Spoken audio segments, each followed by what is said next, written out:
Hello friends, welcome to this lecture of traffic forecasting and transportation demand management. So in this special lecture of traffic forecasting and transportation demand management, we are going to see what is basically the need of traffic forecasting, what are the important steps of the four-step transportation planning process, and what are the various types of traffic, especially types of traffic we observe whenever a new improvement is done in a particular highway route. Excuse me. So dear students, I am going to share my screen.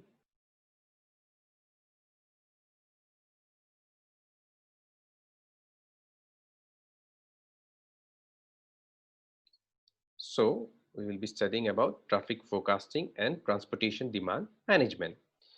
So dear students, you should be clear about what is traffic forecasting. See, forecasting, the term, if we see the term, meaning of the term is very clear. It is to study about the future. Okay, you have already studied about population forecasting in maybe environmental engineering or other subjects. So population forecasting is also an important part of traffic forecasting. Now, what are the other factors that play a great role in traffic forecasting? It may be the generation of population, it may be urbanization, it may be amount of job creation, okay, it may be the other facilities, okay, like if we observe that there is a development of metro rail or other such kind of facilities being developed, then that affects the traffic in the future time. Okay, so let us see. So as we all know that traffic forecasting is an attempt to estimate the number of vehicles or people that will use a specific transportation facility in the future. Traffic forecasting plays a very important role in the analysis of transportation planning. Okay, so a forecast may estimate the number of vehicles on a planned road or a bridge, the ridership on a railway line, the number of passengers visiting an airport, or the number of ships calling on a seaport. See, all these things are interrelated. If the number of passengers are increasing on the railways, if suppose the number of passengers reaching Guwahati is increasing in the railways, that will affect the transportation number of people using the road, isn't it? If the number of people using the airport there is a drastic increase in the number of people using the airport, that will also affect the number of people using the roads. Okay, if an increased facility in the airport leads to an increased number of air travelers, and which also leads to an increased number of taxis flying to the airports, okay, all these things are interrelated. The traffic forecasting, how do we do the traffic forecasting? Before doing the forecasting, you should have the existing data. The process of forecasting begins with the collection of the data on the current traffic. This traffic data is combined with other known data such as population, employment, trip rates, travel cost, etc. to develop a traffic demand model for the current situation. Okay, what is the cost of traveling? What is the rate of employment generation? All these plays a very important role in the forecasting of traffic. And when we have all this data, feeding it with predicted data for population, employment, etc., results in the estimates of future traffic, typically estimated for each segment of the transportation infrastructure in question. Okay, so we have softwares, we have resources where we can now analyze the dynamic data, we can analyze the big data. Once we have all the data of population, transportation costs, employment, present traffic, we can model it to forecast the traffic to be occurring in a future date. Okay, and then we can do the transportation planning. So Why is transportation forecasting done? It is used to estimate the number of travelers or number of vehicles that will use a given transportation facility in the future. Okay. So as I have already said that the transportation planning process is a 4-step model. We study in detail about this 4-step process. So I hope it is clear that transportation forecasting plays a very important role in the construction of transportation facilities. Now, for example, an engineer or a transportation planner says that in this particular route, we need a flyover. Okay. So, my dear friends, one flyover the construction cost of a flyover may be some 400 crores to 1000 crores, depending upon the place where it is constructed, depending upon its length. Okay. So, before investing such a huge amount of money, as a planner or as an engineer, you must be able to know whether this type of facility will sustain in the future. You cannot construct another flyover after 2 or 3 years. So before using or before constructing that facility, we should be able to predict about the future, and that is nothing but the transportation forecasting. So transportation forecasting models have often been used in a predict and provide mode to determine the highway capacity needed in response to predict growth in traffic volumes. We have already studied about the traffic volume, traffic density, and traffic speed. What are all these? These are the macroscopic parameters, very, very important macroscopic parameter. What type of speed generally we use? Time mean or space mean? There are two types of speeds, time mean speed and space mean speed, but we always try to use the space mean speed. Why? To give better results. Okay. So we have already studied about highway capacity also in our previous lectures. So to predict the highway capacity in the future, we can use the method of traffic forecasting. Okay. There is another thing that what is the impact of this transportation facilities in the land use pattern? Okay. A land area is used for various purposes. It may be used for the construction of roads, for development of shopping complexes, for development of some other business areas. So when you construct a facility in a road, that affects the entire area. If you have better roads, there will be more development. Again, with more development, there will be more traffic. Okay. So I hope that it is clear how these things are interrelated and why the study of forecasting plays an important role. Okay. There are some other questions which are required to be answered as a transportation planner or a civil engineer. Okay. What are these questions? Let us see. One of these is, what is the effect of congestion? Okay. Whenever there is a congestion, okay, if there is traffic jams, very frequent traffic jams, what do we observe then?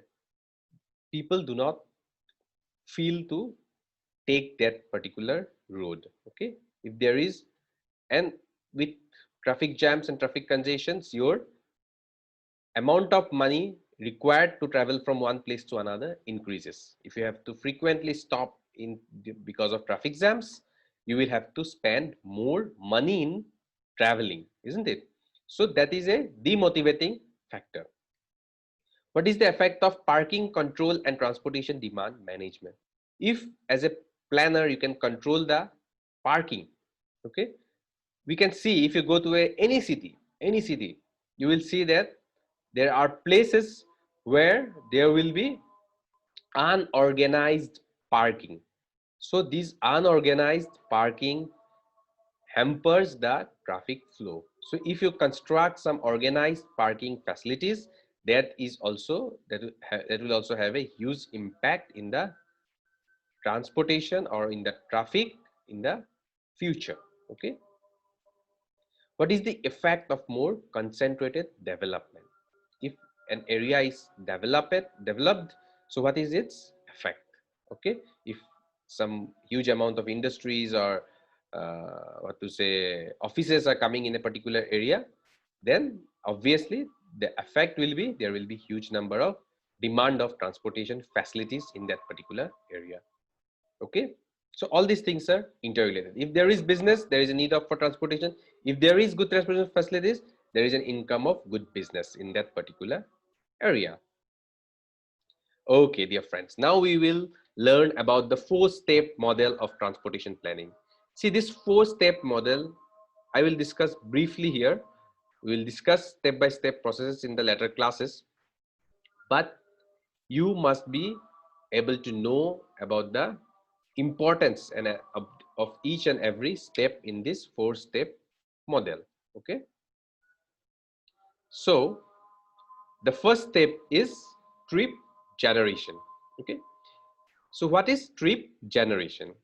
It estimates the number of trips from given origins and destinations. Okay, so what does it mean? That how many numbers of trips are generated from a particular place. Okay, suppose there is a place called A. From A, the how many trips are generated in a particular day? For example, from A there will be 5 trips generated to location B, 5 to C, 7 to D, and likewise. Okay, so if you divide one particular zone area into several zones, suppose one area is divided into 10 zones, so there will be inter zonal trips also. There will be trips which will go outside the zone area also. Okay, that is trip generations. How many trips are generated from a particular area? From this area, if there suppose 100 trips are generated, that means we do not know where they are going, but 100 trips are generated. Now if we study about where these trips are going, that is trip distribution. What does trip distribution does?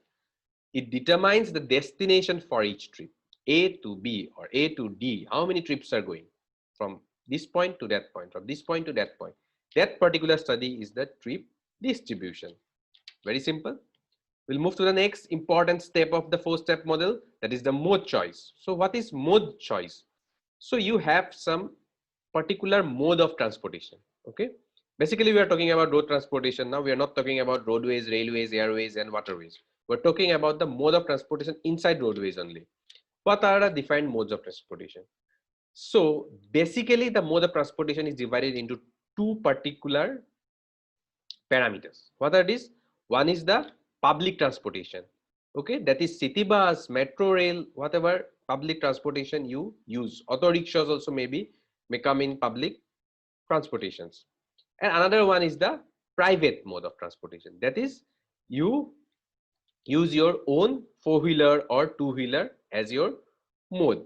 Okay, so this mode choice determines the mode of transportation that you have chosen for your trip. Okay, every person wants to travel at the cheapest possible cost. So if the public transportation is adequate in your place, you might be willing to move in the public transportation, but sometimes in many places the public transportation is not adequate. The transportation that you can complete in 10 minutes by your own car or bike, it takes around 45 minutes by city bus. So you may prefer to use your own 2-wheeler or 4-wheeler in that particular case.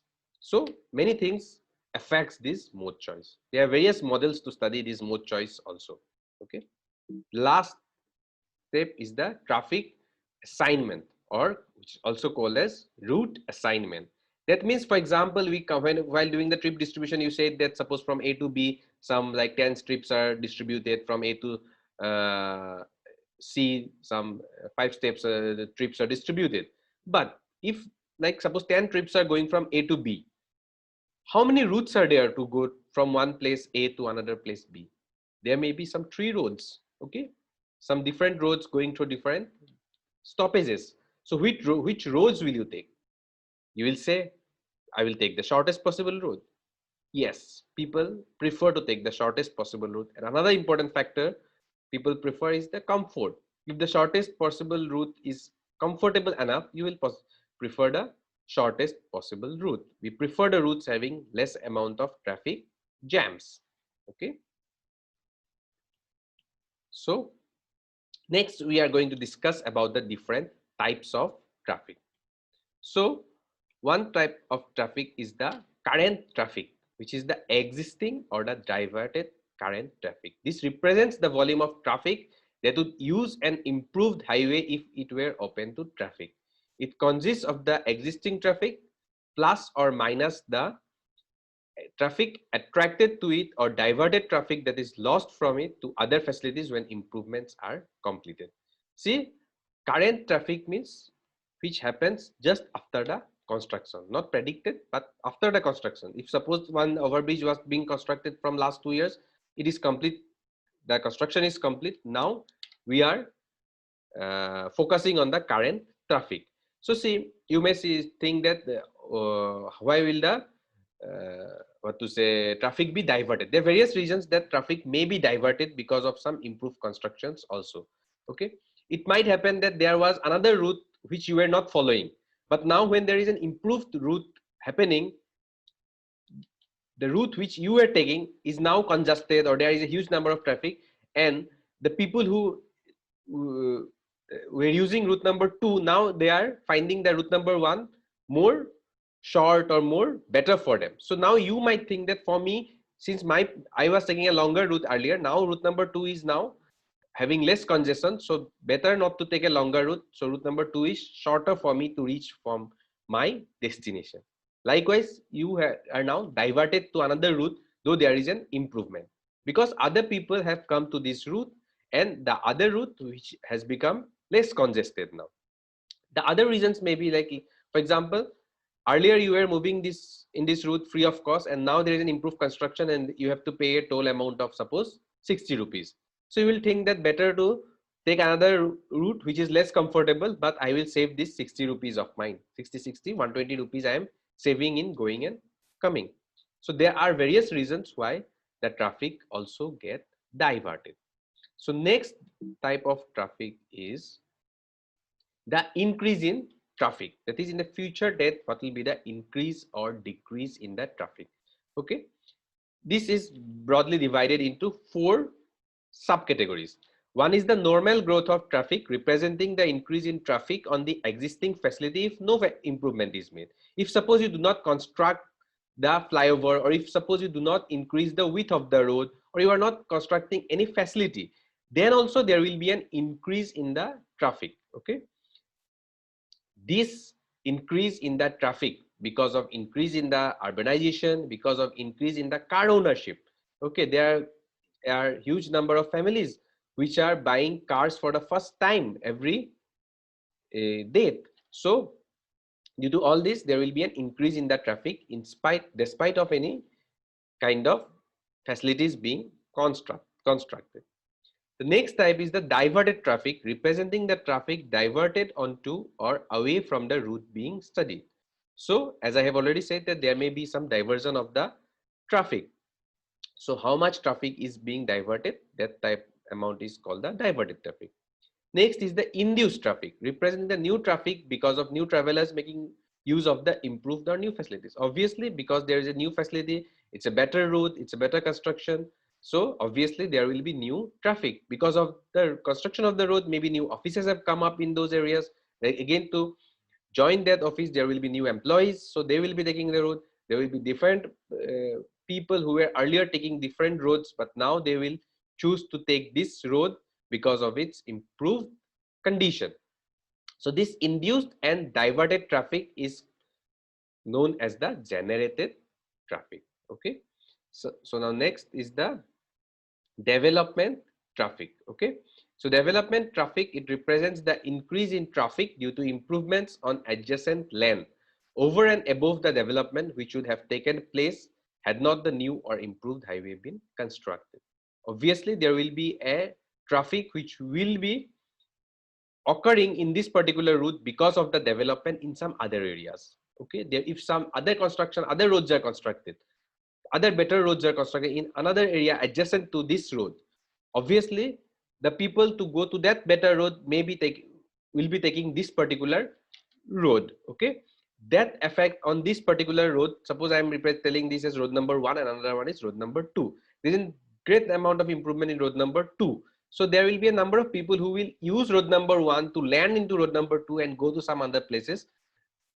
So there is an improvement in road number 2, but simultaneously there is an increase in road number 1. So this kind of traffic being generated is known as development traffic. So I hope the concept is clear. So with this, we have come to the end of the discussion of transportation forecasting and traffic forecasting and transportation demand management. We have seen very clearly what are the 4-step processes and why forecasting is important and what are the different types of traffic. So with this, we'd like to conclude for today. Thank you. Thank you so much.